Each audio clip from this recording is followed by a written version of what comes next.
아니 진짜 불면증 때문에 고생하시는 분들은 잠에 대해서 되게 민감하게 생각을 하실 것 같은데 사람은 왜 자는 거예요? 그래요. 잠은 왜 잘까? 그러니까 한마디로 얘기하면은 잘 모릅니다 아직. 잘 몰라요. 근데 그 분명한 사실은 잠을 안 재우면은 다 죽어요. 그러니까 잠을 자긴 자야 되는데 정확히 잠이 어떤 이유 때문에 생긴 건지에 대해서는 여전히 그 모두가 동의하는 그런 답이 있지는 않다고 하더라고요.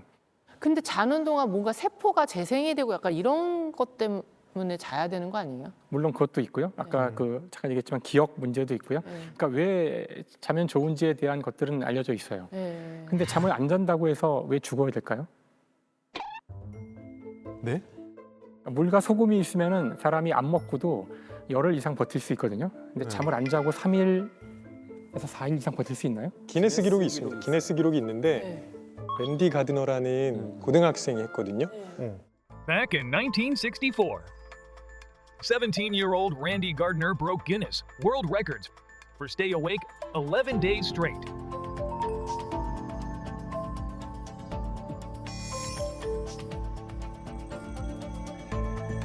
걔 어떻게? 그리고 죽었어요? 아니요. 그 열흘? 랜디 가드너는 네. 11일 정도 앉았을 때는 자기가 도전을 이어갈지 아닐지를 판단할 수 없을 정도였어요. 그래서 굉장히 위험하다고 생각해서 기네스 기록위원회에서 도전을 중단시켜버립니다.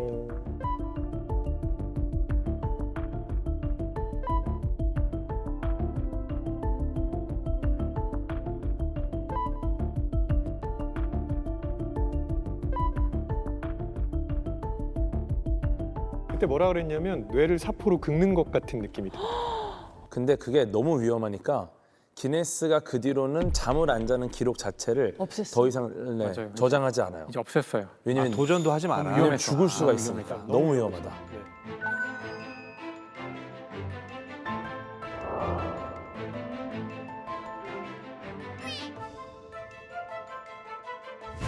모두가 잔다는 것은 곤충도 자고 새도 자고 고래도 자고 다 자는데 그들의 잠을 자는 패턴이 똑같지 않거든요. 그 사람의 뇌는 당연히 잘 때는 좌뇌와 우뇌가 동시에 자거든요. 네. 하지만 어떤 동물들은 이거를 반씩 잘 수가 맞아, 있어요. 맞아. 반씩. 누가 그래요? 그 고래도 그렇고 새도 그런데요. 새의 경우 아주 재밌는 걸 볼 수가 있는데 그 원래 이 시각은 이 뇌랑 반대로 연결이 돼 있어요. 그래서 좌뇌가 잘 때 오른쪽 눈을 감고 왼쪽 눈은 뜨고 있어요.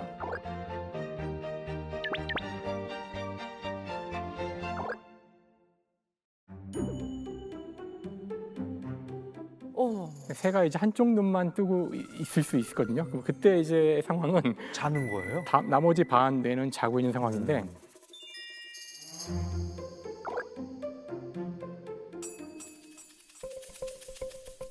그래서 이렇게 나뭇가지 같은데 새들이 쫘라락 앉아 있을 때가 있는데 그때 어떻게 잠을 자냐면은 맨 끝에 있는 두 마리 새는 한쪽 눈을 감고 오른쪽 끝에 새는 이렇게 하고 있고 왼쪽 끝에 새는 이렇게 하고 있고요. 가운데 새들은 다 두 눈을 감고 우와. 자고 있어요. 불침번 서는 거네 양쪽에서. 불침머를 이렇게 아주 효과적으로 설 수 있는 떠야 거죠. 되는 거예요 한쪽은 이렇게 이 배치에서. 아 그렇죠, 그렇죠. 여기서 이렇게 뜨시고 이렇게 떠야 되고요. 근데 제가 더 웃겼던 거는 이게 계속 그러고 있으면은 이 오른쪽 끝에 있는 새는 결국 한쪽 뇌는 못 자잖아요. 그렇죠. 그러니까 눈을 바꿔야 되잖아요. 네. 그럼 어떻게 하냐면은 잘 바꿔요?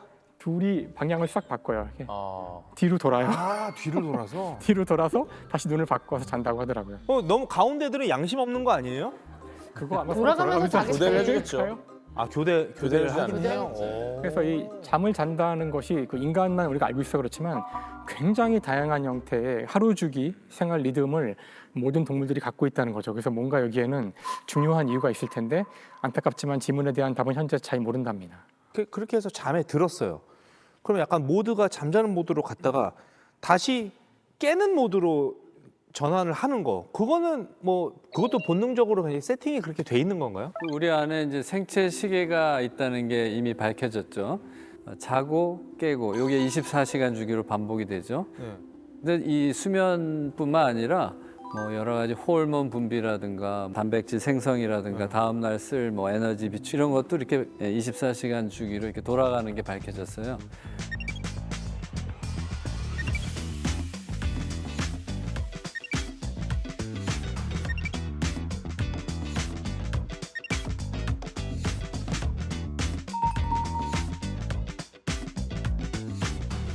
어떻게 알았냐면 이제 동굴 같은 데다가 이제 외부 자극을 다 차단하고 이렇게 들어가서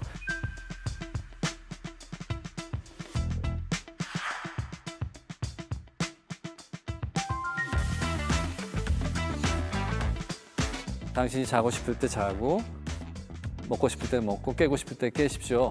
이렇게 하고 생활을 시키면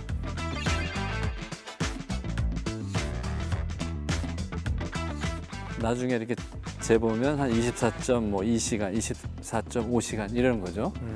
사실 2017년에 그 제프리 홀, 그다음에 마이클 로시바시, 그다음에 마이클 영 세 사람이 우리 몸에 있는 생체 시계의 원리를 밝혀서 노벨상을 받았는데요.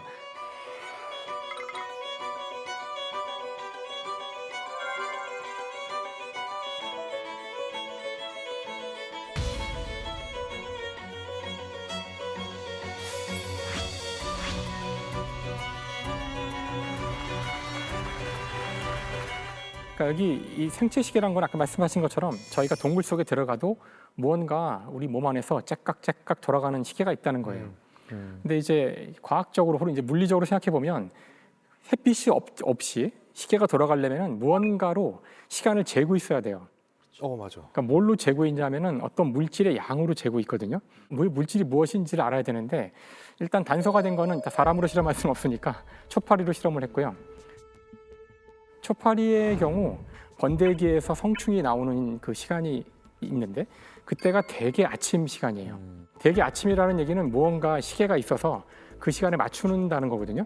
근데 이제 흥미롭게도 피리어드라는 유전자,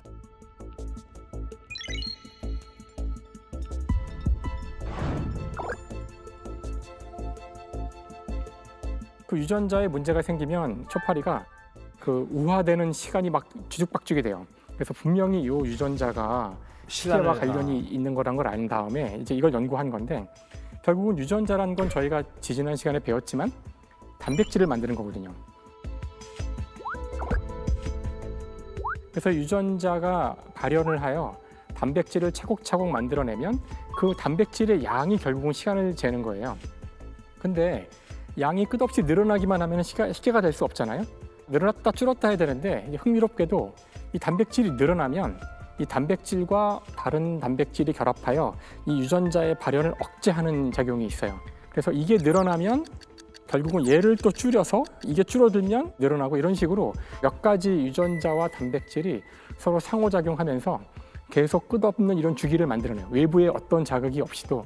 그래서 이 전체 메커니즘을 밝힌 공로로 초파리를 통해서. 초파리를 통해서. 근데 초파리라고 해서 어떻게 이거 가지고 뭐 중요할까 하실지 모르지만 모든 생명체는 많은 걸 공유하고 있거든요. 그래서 이 메커니즘은 다 공통이에요. 그래서 이걸 밝힌 공로로 노벨상을 받았죠.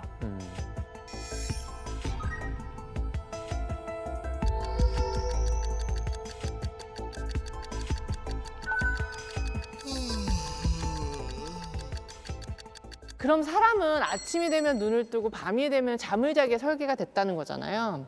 아침잠이 유독 많은 사람이 있습니다. 그건 어떻게 된 건가요? 사실은 생체 시계가 사람마다 달라요. 아침형 인간도 있고요. 저녁형 인간도 있습니다. 그리고 이거는 상당히 유전적인 영향을 많이 받는 부분입니다. 근데 아침형 인간의 우리 사회의 시스템이 맞춰져 있다 보니까 저녁형 인간이 조금 힘들어요. 그래서 자기와 맞지 않는 사이클에다가 자꾸 맞추려고 하니까 불면증이 생기는 분들도 많은 거죠. 그러면 저녁형 인간이 다른 나라로 가서 그 시차가 바뀌어서 네. 그 나라는 아침이야. 그럼 적응하겠지. 거기로 이민 가서 살면은 완전 딱 적응하겠네요. 아니요, 거기 또 저녁형 인간으로 살아갑니다. 거기서도. 진짜? 네. 왜요? 빛이 들어오면은 다시 맞춰요. 다시 맞춰요. 태양을 받아서 같이. 그럼 하게 돼요. 나시차 때문에 지금 정신 못 차리고 있는 거 약간 그럴 필요 없는 거네요? 그냥 정신 못 차리시는 거예요. 그러니까 정확한 타이밍에 빛을 보셔야 돼요. 그거였네. 오늘의 이제 가설이 아까 잠에도 이제 가격이 있다 그거였잖아요. 아침형 수면 그리고 저녁형 수면에 따라 매겨지는 뭐 가격도 다 다르다고 얘기를 할 수가 있는 건가요? 누가 더 뛰어나다. 뭐 연구를 하긴 했다는데 저녁형 그러니까 보통 우리가 올빼미족이라고 하잖아요. 네네네. 그 사람들이 그 아침형 인간보다는 인지 기능이 좀 더 뛰어나다는 뛰어나요? 네, 뛰어나다는 그런 결과가 있다는데 워낙 이런 결과들이 이렇게 그렇죠. 이렇게 딱 부러지게 답을 이게 주지 사람을 않기 때문에 대상으로 한 실험들은 사실 명확하게 정하기 어려운데 그렇지. 근데 뭐 저녁형이 조금 더 인지 기능이 뛰어나다라는 이야기 때문에 뭐 그 뒤로 나온 게 아침형 인간이 저녁형 인간보다 나은 것은 먼저 일어나서 잘난 척하는 것밖에 없다. 뭐 그런 얘기도 있습니다. 네. 그런 이야기를 하는 분들이 있어요. 아침형 인간들이 일단 사회를 장악한 다음에 아침에 학교를 가게 해서 아침에 시험을 보게 하면 아침형 인간들이 출세하게 된다. 뭐 이런 식의 어? 우리 문과 이과로 나눌 게 아니라 아침과 저녁과로 나눠야 되는 거 아니에요? 그 아침형이 먼저 일어나니까 얘네가 먼저 장악할 수밖에 없어요. 일어나서 세팅을 해놓으니까 그렇지. 저녁형이 깨보니까 이미 세팅이 돼 있으니까 뭘 할 수도 없잖아요. 더 중요한 문제는 아침형이냐 저녁형이냐 어느 시간을 맞추느냐 이전에 똑같은 시간에 맞춘다는 거예요.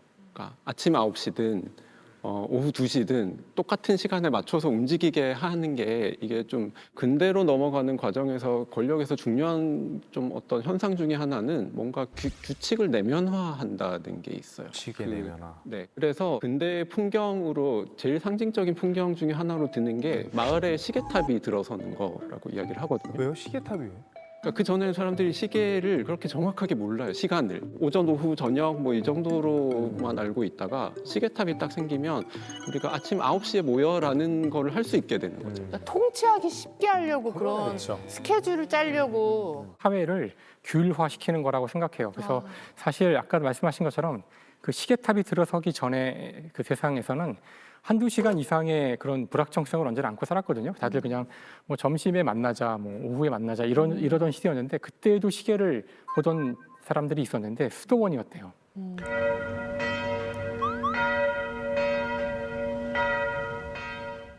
그래서 수도원에 들어간 사람들이 처음에 하는 이야기가 새벽 몇 시에 일어나서 기도하고 이렇게 하는데 막 다 죽으려고 그래요. 평생 그렇게 살아본 적이 없는데 몇 시에 뭘 하라 그러는 게 이들을 딱 규율에 맞춰 살게 하는데 가장 중요한 덕목 중에 하나였는데 그거를 전 사회로 확장하는 거죠. 국가가 권력을 가지고 사람들을 지배할 때 어떻게 하면 말을 가장 잘 듣게 할 수 있을까? 그건 바로 행동을 다 통제하는 건데 시계를 갖다 놓고 9시에 전부 일로 나와 이렇게 하는 게 무시무시하게 사람들을 통제하는 거예요.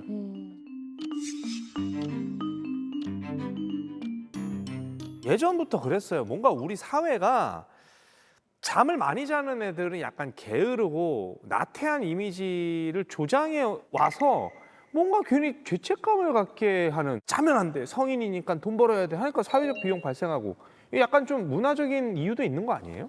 잠자는 시간을 일종의 좀 죽음의 일부로 보는 그런 고대 그 사상가들, 뭐 학자들 이런 사람들도 되게 많았다고 하고, 그게 그 밤이랑 어둠이랑 두려움, 죽음 이렇게 연결이 되는 게 좀 자연스럽지 않았을까 그런 생각이 들어요. 실제로 그리스 신화 보면 비슷한 얘기가 나옵니다. 그러니까 그리스 신화의 잠의 신이 누구냐면 힘누스거든요. 힘누스는 어디에 사냐면 빛이 들어오지 않는 동굴에 살고요. 그 동굴 주위로는 망각의 강인 레테가 흐르고 있습니다. 네, 그 얘기는 뭐냐면 우리가 자면 모든 걸 잊게 해준다. 이게 사실 죽음이랑 연결되는 듯한 느낌이 들잖아요. 그걸 보여주는 게 뭐냐면 힘누스의 형이 있어요. 죽음의 신인 타나토스입니다. 그러니까 자는 건 죽는 거 아니냐라고 생각했던 그런 맥락일 수 있어요. 네. 그러면은 어둠, 밤, 잠, 죽음 넷이 한 가족인 거예요? 맞습니다. 너무 무서워. 아니 정확해요. 막 왜냐면 망각의 강 나오고 막. 이 힘누스의 아버지가 어둠의 신이고 힘누스의 엄마가 밤의 신입니다. 세계관 미쳤다. 미쳤다 진짜. 세계관 희한하게 짰네. 여기 이제 화면에 보시면 네. 그림이 자고 보이시죠? 있네. 여기 지금 힙노스랑 타나토스가 있어요. 힙노스가 누굴까요? 힘누스. 저는 좀 어두운 게 아무래도 죽음 같아. 죽음. 아니 나는 여기 하얀 사람이 돌아가신 것 같은데 저 안쪽은 그냥 약간 입 벌리려 그러잖아요. 자는 거. 지하철에서 죽는 사람 얼굴이잖아요. 앞에 있는 사람이 힙노스고요. 아, 그 뒤에 그래요? 어두운 쪽이 궤도님 말씀하신 죽음이죠. 것처럼 죽음의 그러니까요. 신 네, 타나토스라고 합니다. 근데 더 재밌는 거는 저 잠의 신 손에 보면은 꽃이 하나 있어요. 예, 네. 꽃 있어요. 저 꽃은 무슨 꽃일까요? 저거 그거 아니에요? 그냥 국화? 저 꽃은 양귀비라고 합니다. 양귀비. 느낌이 딱 오시죠? 그러니까 몰핀 같은 거. 그렇죠. 양귀비가 저게 아편을 만드는 거잖아요. 그렇죠. 저게 이제 옛날에는 그게 진통제로 썼다고 하더라고요. 네. 그러니까 저게 진통제라는 게 잠이 오게도 할 수 있는 거기 때문에. 근데 왜 이름이 몰핀일까? 몰빵 아니 뭐 잠깐. 아 죄송해요.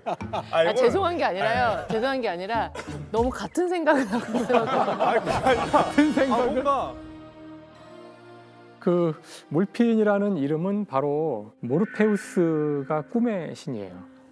원래 꿈과 잠은 같이 가는 거니까. 아 그렇지. 네, 그렇게 해서 그리스 이름이 신화에서 유래된 거구나. 네, 그렇게 다 연결되어 있는 거라고 하더라고요. 자 오늘 가설 증명할 시간이 왔는데 진짜 오늘 가설은 뭐 다양하게 해석할 수 있는 여지가 있는 가설이었던 것 같아요.